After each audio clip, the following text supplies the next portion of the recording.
Growing up, Christmas was magical.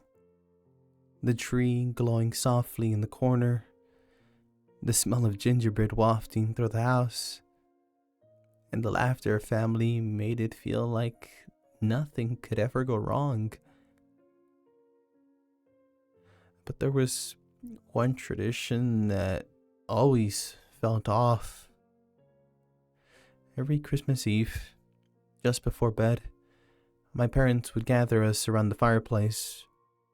They'd turn off all the lights except for the glow of the fire and had us each a small bell. "Shake it once for Santa," Dad would say with a smile. "He needs to hear you." So we did. We'd each shake our bells in unison, filling the room with soft jingling, and then my parents would blow out the fire. And that was it. When I was young, I never thought twice about it. But as I got older, I started to notice strange things. The next morning, the fire would always be relit, even though no one else got up to do it. There were faint, charred handprints on the brick surrounding the fireplace. One year, when I was about 12, I asked my mom why we did it. Her face turned pale. "It's just a tradition," she said, brushing me off. But the answer wasn't enough. Last Christmas, I decided to stay up. I was 16 and too curious for my own good. My parents and little brother had gone to bed. The house was silent, and the fire had been snuffed out. I sat in the dark, the faint scent of smoke lingering in the air, waiting. At first, nothing happened. I almost gave up and went to bed. Then I heard it. A faint jingling, like someone shaking a bell far off in the distance. I froze.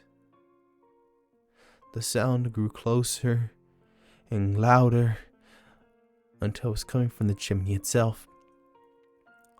I held my breath, staring at the dark opening, my heart pounding so hard I thought it might just burst. Something moved. I didn't see it at first, but I felt it. The cold draft that followed as a tall, gaunt figure emerged from the chimney. Its limbs were unnaturally long. Its head bent to fit under the low ceiling.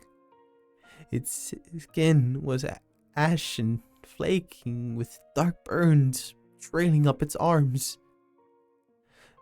And it was holding a bell. It raised the bell slowly and shook it once. The sound sharp and clear in the silent room.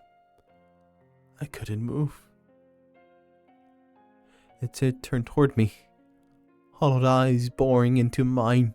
A jagged smile spread across its face as it whispered in a voice that sounded like crackling fire. "You're not supposed to watch." The room went black.